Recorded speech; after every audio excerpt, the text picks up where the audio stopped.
السلام علیکم ورحمۃ اللہ تعالی وبرکاتہ۔ جامعہ رضویہ منظر اسلام کے آن لائن سبق میں آپ کا خیر مقدم ہے۔ پیارے بچوں، کھولتے ہیں اپنی کتاب شرح جامی صفحہ نمبر 19۔ پہلے کچھ عبارت پڑھ لیتے ہیں، اس کے بعد اس کا مطلب سمجھتے ہیں۔ بسم اللہ الرحمن الرحیم۔ ومنها دخول الجر انما اختص دخول الجر بالاسم لأنه اثر حرف الجر فی المجرور به لفظا وفی المجرور به تقدیرا كما في الإضافة المعنوية، ودخول حرف الجر لفظا أو تقديرا يختص بالاسم لأنه موضوع لإفضاء معنى الفعل إلى الاسم، فينبغي أن يدخل الاسم ليفضي معنى الفعل إليه.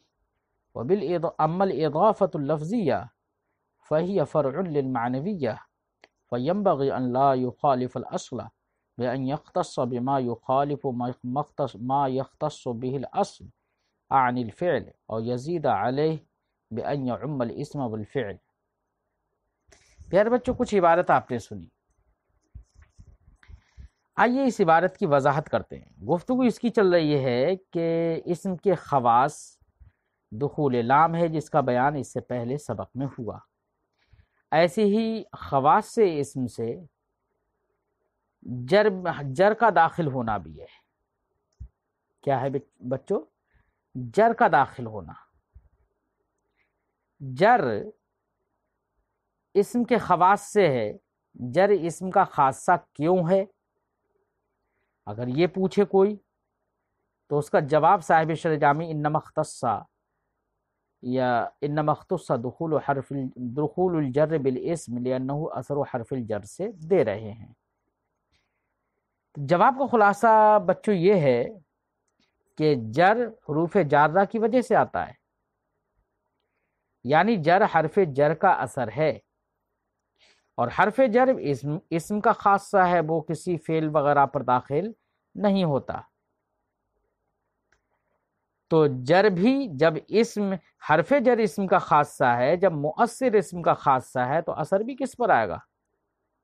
حرف جر تو حرف جار کا اثر ہے نا، تو جر بھی اسم کا خاصہ ہوگا، تاکہ اثر کا بغیر مؤثر کے ہونا لازم نہ آئے، کیونکہ مؤثر تو صرف اسم پر آتا ہے، اثر کسی دوسری جگہ پر بھی آ جائے گا تو لازم آئے گا کہ اثر بغیر مؤثر کے ہو جائے، اور یہ غلط ہے، یہ نہیں ہو سکتا۔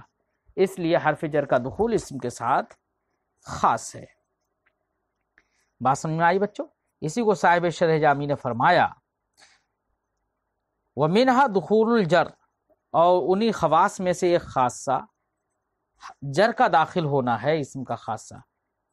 فرماتے انما اختص دخول الجر بالاسم، دخول جر کو اسم کے ساتھ خاص کیا گیا، کیوں؟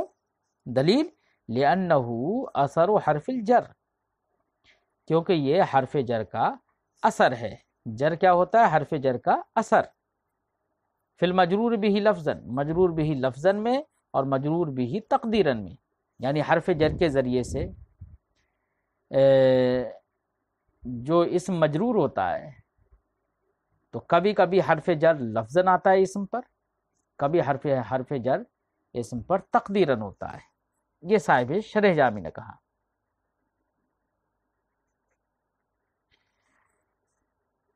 بات سمجھ میں آئی بچوں؟ اب اگر کوئی اعتراض کرے، یہ جو صاحب شرح جامی نے یہ جو لفظ بولا ہے نا، فی المجرور به لفظاً اور فی المجرور به تقدیراً، تو لفظاً اور تقدیراً جو بیان کر رہے ہیں نا، اس سے بھی ایک اعتراض کا جواب دینا مقصد ہے صاحب شرح جامی کا۔ اعتراض کو یہ کر سکتا ہے کہ آپ نے کہا کہ جر حرف جر کا اثر ہے، حالانکہ ہم مثال دیں غلام و زیدن، اضافت معنویہ ہے، تو غلام و زیدن میں زید پر جر ہے مگر حرف جر نہیں ہے یہاں۔ اسی طرح سے اضافت لفظیہ میں بھی ہم مثال دیں، جیسے ہم نے کہا ضارب و زیدن، اضافت لفظیہ وہ ہے کہ صفت کا صیغہ اپنے معمول کی طرف مضاف ہو، جیسے ضارب و زیدن۔ یہاں پر بھی زید پر جر تو ہے لیکن حرف جر یہاں پر نہیں ہے، تو آپ نے کہا کہ جر تو حرف جر کا اثر ہے، تو یہاں پر تو مؤثر کے بغیر اثر پا لیا گیا۔ بات سمجھ میں آ گئی بچوں؟ صاحب شرح جامی نے جواب دیا ہے، جواب کا خلاصہ یہ ہے کہ حرف جر عام ہے بھائی، خواہ حرف جر لفظاً ہو یا حرف جر تقدیراً ہو، خواہ ملفوظ ہو یا مقدر ہو۔ اوپر جو مثالیں گزری، جو ہم نے سوال میں مثالیں پیش کی تھیں کہ غلام و زیدن اور ضارب و زیدن، کہ وہاں پر حرف جر نہیں ہے، مجرور ہے، تو جمہور کے مذہب کے مطابق اضافت لفظیہ ہو یا یہ اضافت معنویہ، دونوں میں حرف جر اگرچہ لفظاً نہیں ہوتا ہے لیکن تقدیراً ہوتا ہے۔ کیا ہوتا ہے؟ حرف جر مقدر ہوتا ہے۔ اصل عبارت ہوتی ہے ضارب و زیدن اے ضارب لزیدن، اور غلام و زیدن کی اصل عبارت کیا ہوئی؟ غلام لزیدن، تو حرف جر مقدر ہے وہاں پر، تو اثر جو غلام و زیدن میں زید پر جو جر آ رہا ہے تو وہ اثر ہے تو حرف جر ہی کا، وہ الگ بات ہے، حرف جر ملفوظ نہیں ہے، مقدر ہے۔ بات سمجھ میں آئی بچوں؟ اسی کو صاحب شرح جامی نے فرمایا لِأَنَّهُ اثر حرف الجر، کیونکہ جر حرف جر کا اثر ہے، فی المجرور بھی، حرف جر کے ذریعے سے جو اسم مجرور ہوتا ہے اس میں لفظاً، خواہ وہ حرف جر لفظاً ہو، وفی المجرور بھی تقدیراً، اور اس اسم میں جو مجرور ہو حرف جر کے ذریعے سے اور حرف جر تقدیراً ہو، کما فی الاضافۃ المعنویہ، جیسے کہ اضافت معنویہ میں حرف جر تقدیری ہوتا ہے۔ حرف جر لفظاً ہو جیسے لزید، حرف جر لفظاً ہے، مررت بزید حرف جر لفظاً ہے، تقدیراً جیسے غلام و زید اضافت معنویہ میں۔ اور پیارے بچوں، حرف جر کا دخول لفظاً ہو یا تقدیراً یہ اسم کے ساتھ خاص ہے، تو مؤثر جب اسم کے ساتھ خاص ہے تو اثر بھی کس کے ساتھ خاص ہوگا؟ اسم کے ساتھ، اس لیے جر اسم کا خاصہ ہوا۔ وہی فرماتے ہوئے دخول و حرف الجر لفظاً و تقدیراً، اور حرف جر کا دخول لفظاً ہو یا تقدیراً ہو، یختص بالاسم، یہ اسم کے ساتھ خاص ہے، اسم کا خاصہ ہے، لہذا اس کا اثر بھی اسم کا خاصہ ہوگا۔ اب رہی یہ بات حرف جر کا دخول یہ اسم کا خاصہ کیوں ہے، اس کی صاحب شرح جامی اس کا جواب دیتے ہیں، فرماتے ہیں لِأَنَّهُ مَوْضُوعٌ لِإِفْضَاءِ مَعْنَى الْفِعْلِ إِلَى الْاسْمِ، کیونکہ حرف جر وضع کیا گیا ہے اس لیے تاکہ وہ فعل کے معنی کو اسم تک کھینچ کر لے جائے، اس لیے اس کو جر کہتے ہیں، جار کھینچنے والا، فعل کے معنی کو اسم تک کھینچ کر لے جائے، اسم تک پہنچائے۔ کھینچنے کا معنی، آپ سے کہا جائے یہ رسی کھینچو تو کھینچنے کا مطلب اپنی طرف کھینچے گا نا، اب فعل کے معنی کو اسم کی طرف کھینچے گا تو اس کا مطلب اس میں ہی لگا ہوا ہوگا، تبھی تو اپنی طرف کھینچنا ہوگا۔ کھینچنا اپنی طرف جب کھینچا جاتا ہے، اپنی طرف کسی چیز کو پکڑ کے کھینچا جاتا ہے تو اسے کھینچنا کہتے ہیں، اور دوسری کی طرف اگر ڈالا جاتا ہے کسی چیز کو تو اسے چھوڑنا کہتے ہیں۔ تو یہ کھینچنے کے لیے وضع کیا گیا ہے، حرف جر معنی فعل کو اسم تک کھینچنے کے لیے وضع کیا گیا ہے، تو اسم کے اندر ہوگا تبھی تو کھینچے گا نہ معنی فعل کو۔ اسی لیے فرماتے ہیں صاحب کتاب کہ لِأَنَّهُ مَوْضُوعٌ لِإِفْضَاءِ مَعْنَى الْفِعْلِ، کیونکہ وہ یعنی حرف جر وضع کیا گیا ہے معنی فعل کو اسم تک کھینچ کر لانے کے لیے، پہنچانے کے لیے۔ فَيَنبَغِي، تو مناسب ہے، أَن يَدْخُلَ الْاسْمَ، کہ وہ اسم پر داخل ہو، لِيُفْضِيَ مَعْنَى الْفِعْلِ إِلَيْهِ، تاکہ معنی فعل کو اب اس کی طرف کھینچ کر لے آئے۔ بات سمجھ آئی بچوں؟ اس لیے اسم حرف جر کا داخل ہونا یہ اسم کا خاصہ ہے، تو جب حرف جر کا داخل ہونا اسم کا خاصہ ہے اور جر حرف جر کا اثر ہے، تو جب مؤثر اسم کا خاصہ ہے تو اثر بھی اسم کا خاصہ ہوگا، کیونکہ اثر بغیر مؤثر کے نہیں پایا جا سکتا۔ اما الاضافۃ اللفظیہ، اما الاضافۃ اللفظیہ سے صاحب شرح جامی در حقیقت جمہور کے مذہب کی جانب سے صفائی پیش کر رہے ہیں۔ مسئلہ یہ ہے، اضافت معنویہ میں تو حرف جر مقدر ہے، جمہور کے مذہب کے مطابق۔ لیکن یاد رہے یہاں پر صاحب کافیہ کا اپنا رجحان اور اپنا مذہب یہ ہے کہ چاہے اضافت لفظیہ ہو چاہے اضافت معنویہ، دونوں میں حرف جر مقدر ہوتا ہے۔ تو صاحب کافیہ کے نزدیک تو حرف جر مقدر ہے اضافت لفظیہ میں بھی، تو اس کی وجہ تو وہی ہو جائے گی، کیونکہ حرف جر چاہے لفظاً ہو یا تقدیراً ہو، جو ما قبل میں بیان گزر گیا وہی کافی ہے۔ لیکن جمہور نحویوں نے حرف جر مقدر مانا، اضافت معنویہ میں تو حرف جر مقدر مانا ہے، لیکن اضافت لفظیہ میں حرف جر کو مقدر نہیں مانتے ہیں جمہور نحوی۔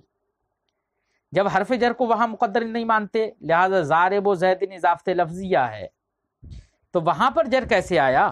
نہ لفظاً ہے حرف جر، نہ ہی تقدیراً ہے حرف جر جمہور کے مذہب کے مطابق۔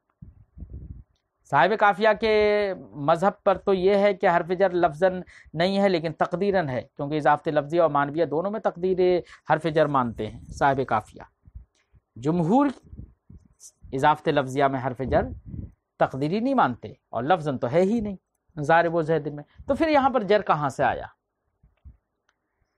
تو جمہور کے مذہب کے مطابق صاحب شرح جامی یہاں پر ان کی طرف سے صفائی پیش کر رہے ہیں کہ ان سے اگر کوئی کہے کہ پھر یہاں پر جب حرف جر تقدیراً بھی نہیں ہے لفظاً بھی نہیں ہے تو جر آیا کہاں سے ضارب و زید میں؟ تو صاحب شرح جامی جواب دیتے ہیں جمہور کی جانب سے، کہتے ہیں کہ یہاں پر جمہور کے مذہب پر حرف جر تو مقدر نہیں ہے، لیکن یہاں پر جر آیا کیوں؟ اس کی وجہ یہ ہے کہ دیکھیے اضافت لفظیہ یہ فرع ہے اضافت معنویہ کی، تو جب اضافت معنویہ کے اندر حرف جر مقدر ہے اور اضافت معنویہ اسم کا خاصہ ہے، تو اضافت لفظیہ جب اس کی فرع ہے تو وہ اصل کے مخالف نہیں ہوگی۔ جب اصل کی مخالف نہیں ہوگی تو اب ایسی صورت میں جب اضافت معنویہ اسم کا خاصہ ہے، اسم کے ساتھ خاص ہے، تو اس کی فرع بھی اسم ہی کے ساتھ خاص ہوگی، اصل کے مخالف نہیں ہوگی۔ بھئی طور کہ وہ اصل اسم کے ساتھ خاص ہو تو فرع فعل کے ساتھ خاص ہو جائے، ایسا نہیں ہوگا، یا وہ دونوں سے عام ہو کہ اسم کے اضافت معنویہ تو اسم کے ساتھ خاص ہو اور فرع اسم کے اندر بھی پائی جائے یعنی اضافت لفظیہ اور فعل کے اندر بھی پائی جائے، ایسا نہیں ہوگا کیونکہ وہ فرع ہے اور فرع اصل کے تابع ہوتی ہے۔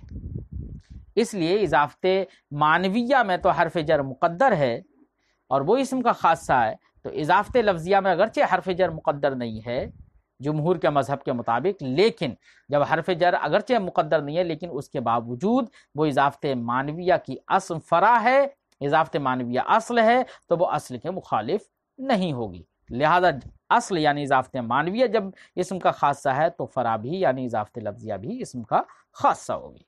جواب کا مطلب سمجھ میں آیا بچوں؟ جواب کا خلاصہ ذہن میں آیا؟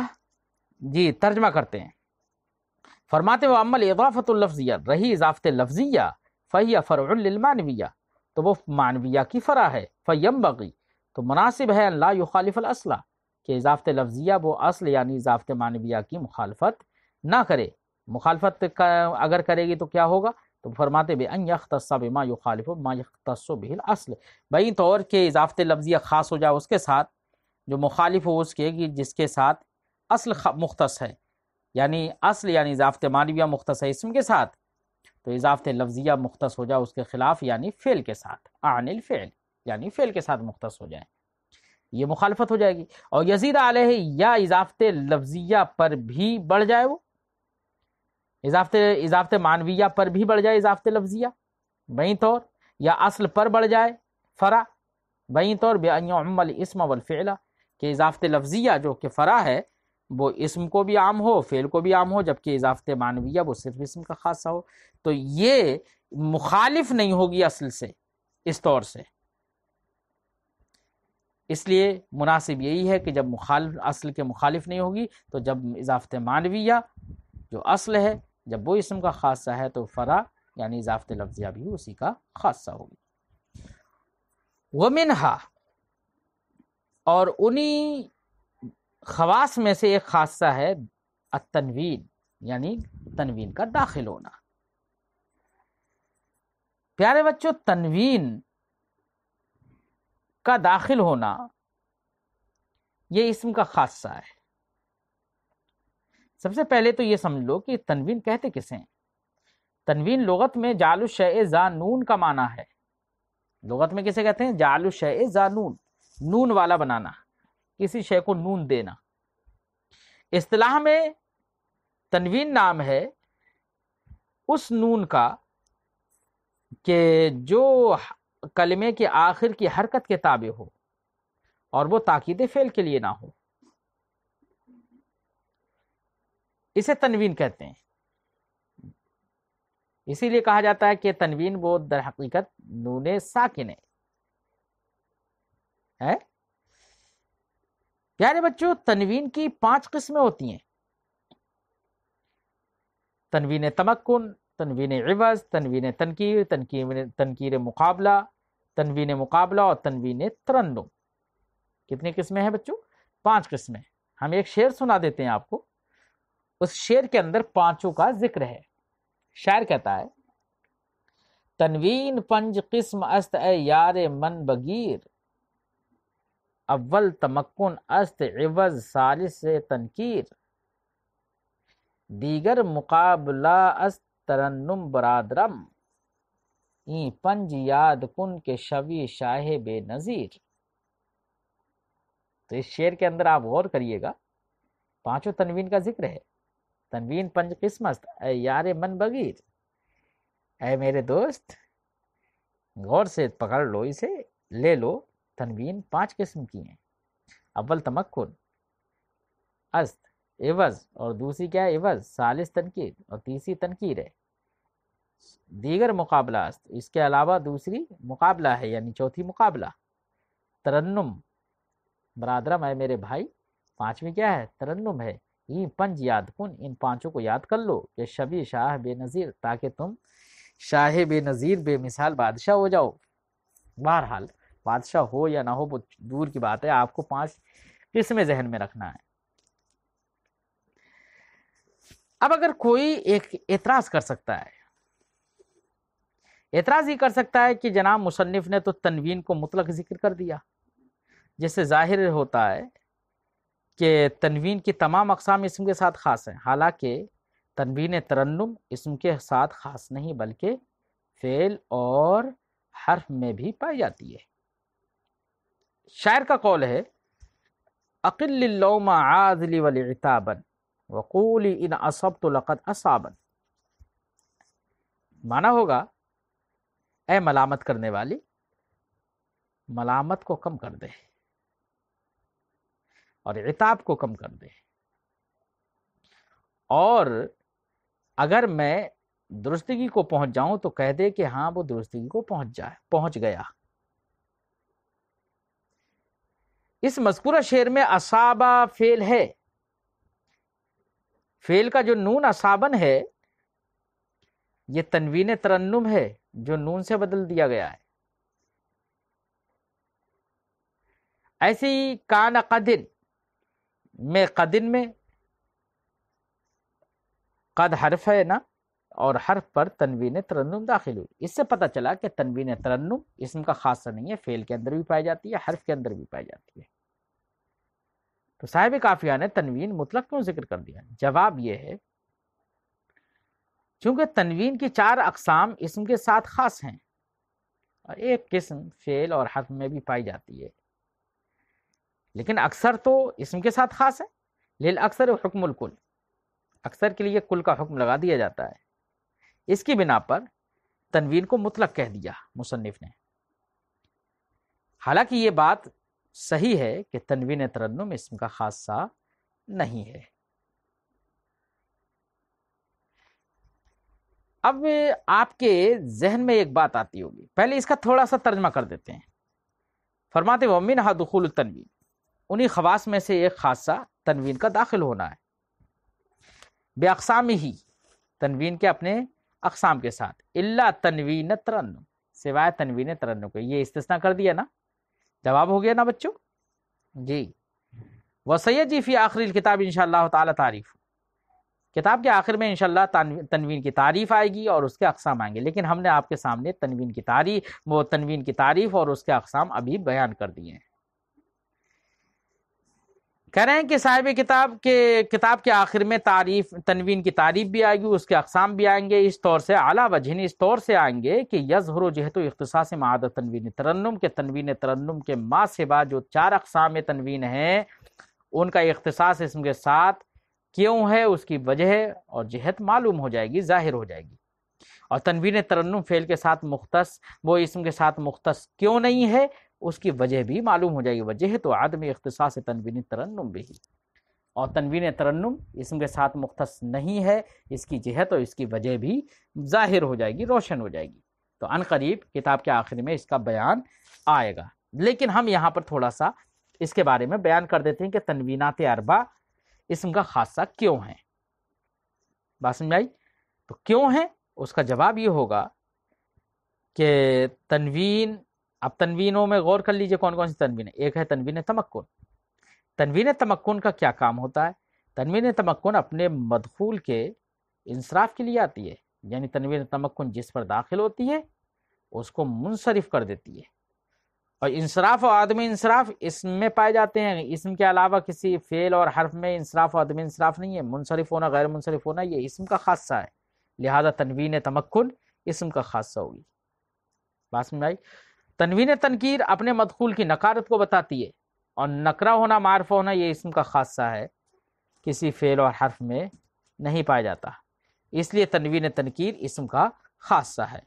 اور تنوین عوض مضاف الیہ کے عوض میں مضاف پر آتی ہے، مضاف الیہ کے عوض میں، جیسے کہ یوم اذن میں اصل تھا یوم اذ کان کذا، تو کان کذا کی جانب از مضاف ہے، تو یوم اذ کان کذا میں یوم مضاف ہے از کی جانب، از مضاف ہے کان کذا پورے جملے کی جانب۔ پورا جملہ کانا کذا جو مضاف الیہ تھا اس کو حذف کرنے کے بعد اس کے بدلے میں از جو مضاف ہے اس پر تنوین دے دی، یہ تنوین عوض کہلاتی ہے، جو کہ مضاف الیہ کے بدلے میں مضاف پر آتی ہے۔ پیارے بچوں یاد رکھنا، مضاف الیہ ہونا یہ اسم کا خاصہ ہے، یہ فعل یا حرف میں مضاف الیہ ہونا نہیں پایا جاتا ہے۔ تو جب مضاف الیہ ہونا اسم کا خاصہ ہے تو جس مضاف الیہ کے بدلے میں تنوین آئے گی وہ تنوین بھی مضاف پر آئے گی مضاف الیہ کے بدلے میں، تو وہ بھی کس کا خاصہ ہو جائے گا؟ اسم کا، اس لیے تنوین عوض بھی اسم کا خاصہ ہے۔ رہی تنوین مقابلہ جناب، تو تنوین مقابلہ اس تنوین کو کہتے ہیں جو جمع مذکر سالم کے نون کے مقابلے میں جمع مؤنث سالم کے آخر میں آتی ہے، اور افراد، تثنیہ، جمع یہ اسم میں پائے جاتے ہیں، فعل اور حرف میں نہیں پائے جاتے۔ تو جمع مذکر سالم کے نون کے مقابلے میں جمع مؤنث سالم میں آتی ہے، وہ بھی جمعیت پر دلالت کرتی ہے، اور یہ اسم کا خاصہ ہے جمع ہونا، افراد اور تثنیہ ہونا۔ تو جب اسم کا خاصہ ہے تو تنوین مقابلہ بھی کس کے ساتھ خاص ہوگی؟ اسم کے ساتھ خاص ہوگی۔ معلوم ہو گیا کہ تنوین مقابلہ اسم کا خاصہ ہے۔